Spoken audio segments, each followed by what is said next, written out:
তাহির দুনিয়াতে এসে কি করবে না করবে এটা আজকে ফয়সালা হয় নাই, এটা তাহিরি না, গোটা দুনিয়া জন্মেরও বহুকাল আগে ফয়সালা হয়ে আছে যে নবী কবে নবী হয়েছে।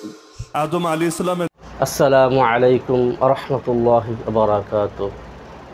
সম্মানিত ভিউয়ার্স, আমি সবার কাছে দোয়া চাইতেছি। আমি গত একদিন খুবই অসুস্থ, আল্লাহ যেন আমাকে সুস্থ দান করেন, সকলে বলেন আমিন। তো আজকে আমি খুবই গুরুত্বপূর্ণ একটা বিষয় নিয়ে আপনাদের সামনে হাজির হয়েছি। যেমন বাংলাদেশের একজন আলো, বাংলাদেশের একজন গর্ব, যে আলী হাসান ওসামা হাফিজাউল্লাহ, অনেক বড় একজন আলেম। তা আসলে ওনাকে নিয়ে প্রায় সময় মানুষ আলোচনা সমালোচনা করেন। তো ব্যক্তিগতভাবে ওনাকে আমার খুব ভালো লাগে, আমার অনেক পছন্দের একজন মানুষ। কেননা উনি দিনের কথাগুলো এমন সুন্দর করে বলেন, এত সুন্দর করে আলোচনা করেন, একবারে খুঁটিনাটিগুলো এমনভাবে বলেন যা আলহামদুলিল্লাহ শুনতেই মনে চায়, কারণ কথাগুলো বুঝেও আসে। তো এমন একজন আলেমকে নিয়ে আজকে আলোচনা করবেন ইনশাআল্লাহ। যেমন উনি মুখ খুলছেন, কত সুন্দর করে উনি বুঝাইছেন। একটা ভিডিওতে আমি কি সকালে দেখছিলাম, ওই ভিডিওটা আপনাদের সঙ্গে আলোচনা করতেছি। কত সুন্দরভাবে উনি আলোচনা করলেন। আলহামদুলিল্লাহ, আল্লাহ পাক ওনাকে হায়াতের মধ্যে দীর্ঘতম করুক, ওনার হায়াতের মধ্যে আল্লাহ তাআলা বরকত দান করুক। তো উনি আমাদের শায়েখ আহমদুল্লাহ সাহেবকে নিয়ে যে ওই মাজার পূজারি তাহিরি, ভণ্ড তাহিরি যে আলোচনাগুলো করলেন, হ্যাঁ, যে সমস্যাগুলো উনি যেভাবে উঠাইছেন, একবারে ওনাকে শায়েখ আহমদুল্লাহকে হেয় প্রতিপূর্ণ করার জন্য। আসলে আল্লাহ যাকে সম্মান দেন, হ্যাঁ, তার সম্মান কেউ নষ্ট করতে পারে না। আর যাকে আল্লাহ বেজ্জতি করেন, তাকে আল্লাহ কোটি কোটি মানুষের সামনে বেজ্জতি করেন, তার একটা নজির। তো ওই বিষয়ে আলহামদুলিল্লাহ চমৎকার একটা আলোচনা করেছেন আলী হাসান ওসামা। আল্লাহ পাক, আপনারা সবাই দেখেন, এই ভিডিওটা দেখেন, কত সুন্দর আলোচনা। দেখেন আপনারা ভিডিওটা, আমি আর বেশি আলোচনা করব না। আপনার দেখার পরে আপনারা কমেন্ট করে বলেন আসলে এই কথাগুলো সঠিক কিনা, আসলে এই কথাগুলো আমাদের দরকার কিনা। এই সমস্ত ভণ্ড মাদার পূজারীর মনে করেন বিপক্ষে আমাদের থাকতে হবে, এটা ইমানের একটা অংশ। হ্যাঁ, এটাও একটা ইমানের অংশ। তাহলে দেখেন ভিডিওটা, শুনেন, দেখেন। তাহির দুনিয়াতে এসে কি করবে না করবে এটা আজকে ফয়সালা হয় নাই, এটা তাহিরি না, গোটা দুনিয়া জন্মেরও বহুকাল আগে ফয়সালা হয়ে আছে যে নবী কবে নবী হয়েছে। আদম আলাইহিস সালামের দেহের সঞ্চারেরও আগে, নাকি আল্লাহ রসুল সাল্লাল্লাহু আলাইহি ওয়াসাল্লাম 40 বছর হওয়ার পরে।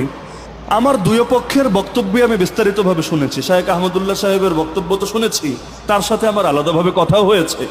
আর তাহিরি সাহেবের বক্তব্য তো আমি ডেইলি শুনছি এই বিষয়ে, যেহেতু আমাদের সাবজেক্টই আকীদা আর ফিকহ।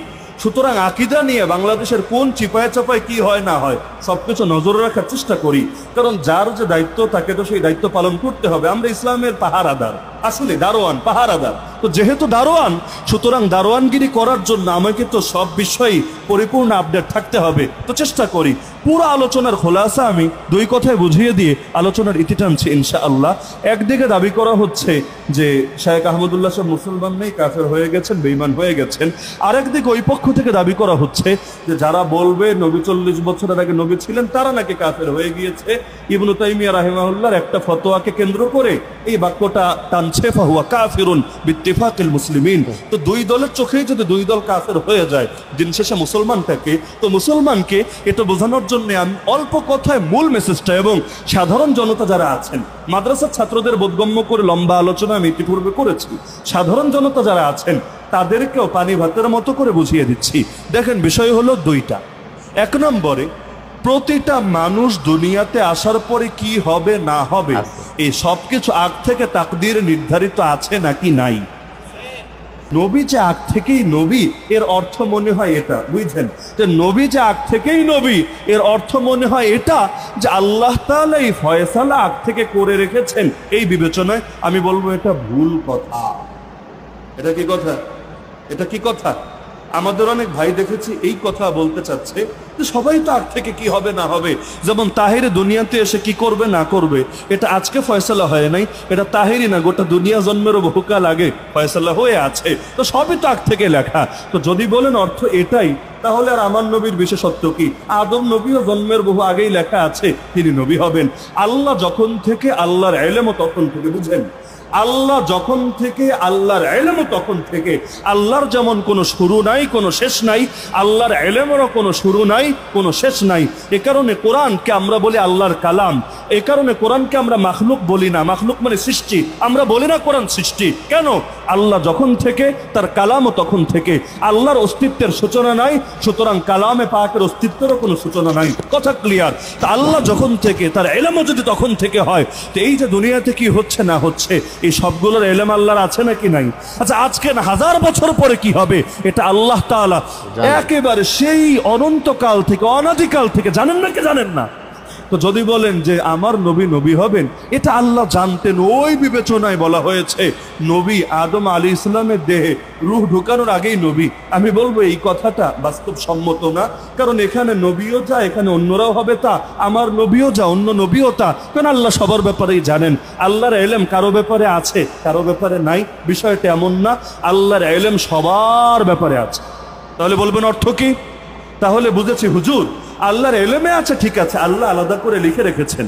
আমি বলবো না রে ভাই, এটাও ভুল। কেন জানেন?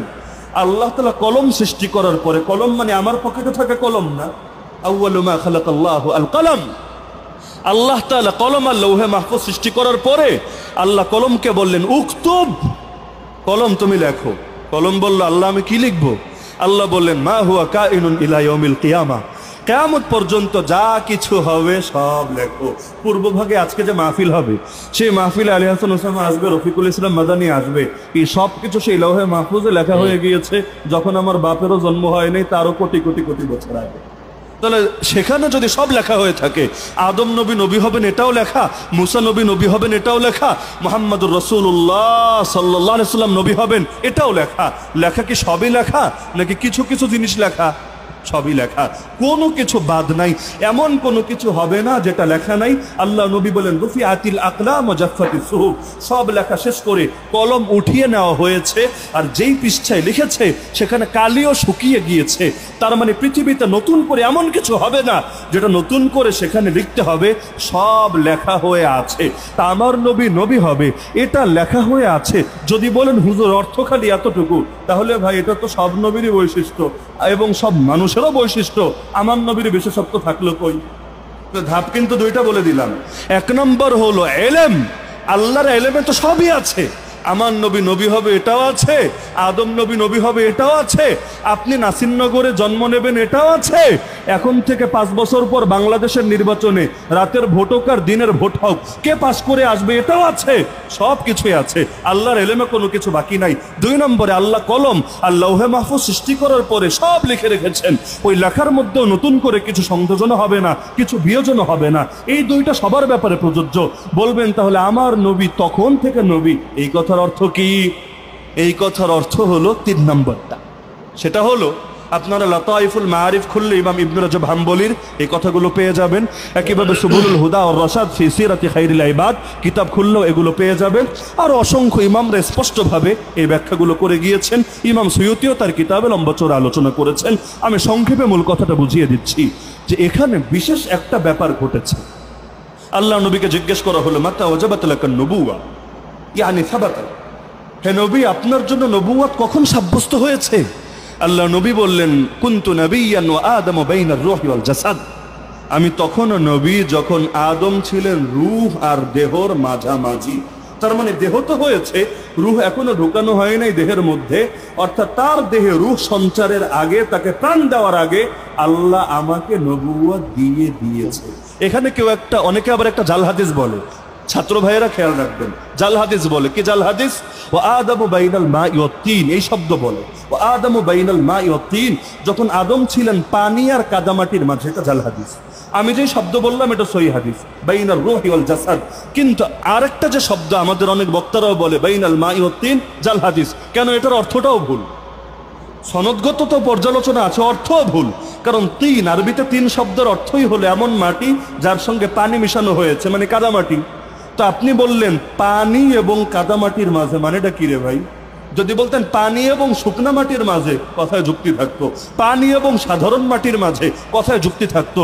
যখন আদম পানি আর কাদামাটির মাঝে, কাদামাটি মানে কি? আল্লাহ তো প্রথম মালাকুল মাউতকে দিয়ে দুনিয়ার মাটি নিয়েছেন, এরপর আল্লাহ তার সঙ্গে পানি মিশিয়েছেন, পানি মেশার দ্বারা সেটা হয়ে গেল কাদামাটি। আল্লাহ সেই কাদামাটি থেকে আদম আলাইহিস সালামের দেহকে সৃষ্টি করেছেন। তা আপনি বললেন পানি আর কাদামাটির মাঝে, তো কাদামাটি মানেই পানি মিশে গিয়েছে, একবার মেশার পর দ্বিতীয়বার থর মেশানো লাগে না, তাহলে শব্দও ভুল অর্থও ভুল। এটা জাল হাদিস। তো সহি হাদিস কি? যখন আদম ছিলেন রূহ, রূহ বুঝেন তো, প্রাণ আত্মা, যখন আদম ছিলেন রূহ আর দেহের মাঝামাঝি, মানে দেহ তৈরি হয়েছে, রূহ এখনো তৈরি হয় নাই, আল্লাহ তখনই আমাকে নবুয়ত দিয়েছেন। এই নবুয়ত দেওয়ার মানে কি? শুধু লিখে রাখা না, আল্লাহ তো তাহলে সবারটাই লিখে রেখেছেন। আমার নবীর বৈশিষ্ট্য কি? যদি বলেন আল্লাহর নলেজে, আল্লাহর এলেমে থাকা, আমি বলবো না, এটাও ভুল। আল্লাহর এলেমে সবই আছে, সব নবীরটাই আছে।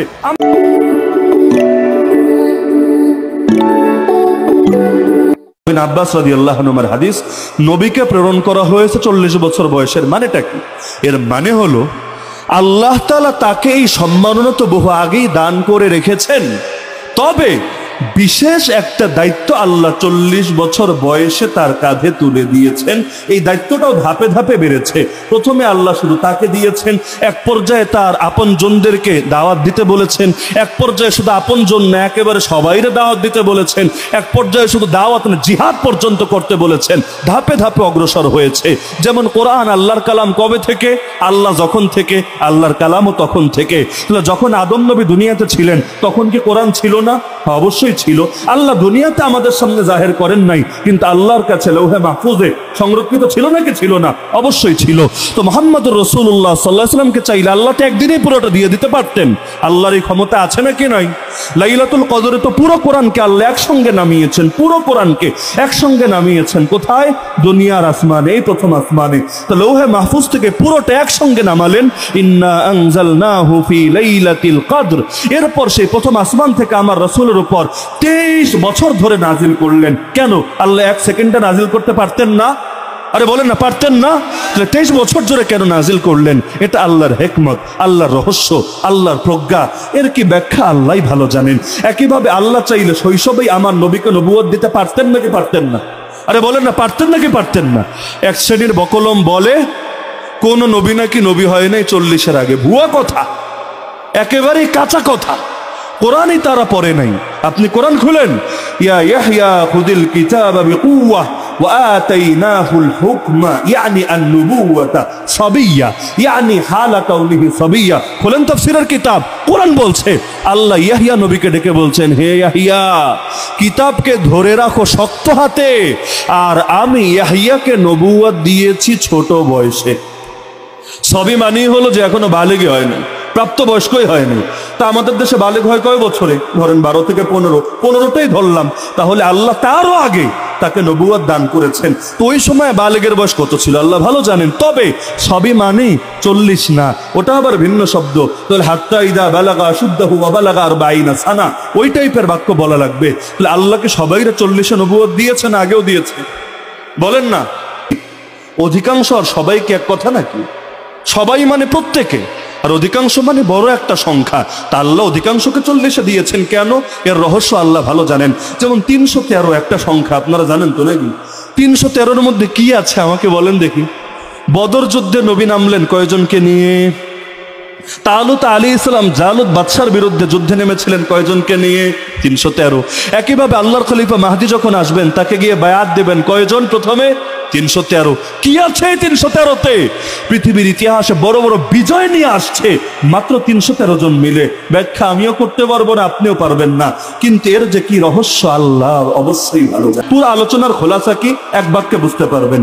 কেউ যদি বলে নবী নবী হয়েছেন 40 বছর বয়সে, এর আগে তিনি নবী ছিলেন না, এই বাক্য যদি কেউ বলে, এর দুইটা অর্থ হতে পারে।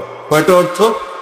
এক নম্বরে হলো সে যে আগে নবী ছিলেন, মানে আল্লাহ রসুল যে আগে নবী ছিলেন, এবং এই সংক্রান্ত যত হাদিস আছে, বুখারী মুসলিমের হাদিস, আরো যত সহি হাদিসে মানেন। দুনিয়া বহুত বাতিল ফেরকা আছে, ওরা কোরআনের বহু আয়াত মানে না, নবীজির বহু হাদিস মানে না। এরকম যদি কোনো ভণ্ডকে পান, তারে কাফের বলতে কোনো ভুল করবেন না। আর যদি এমন হয় যে না, তিনি সব জানেন এবং মানেন, তিনি অস্বীকার করেন, এমন কোনো দলিল নাই। শেখ আহমদুল্লাহ নিজে আমাকে ভয়েস পাঠিয়েছেন, এখনো আমার কাছে সংরক্ষিত আছে হুবহু।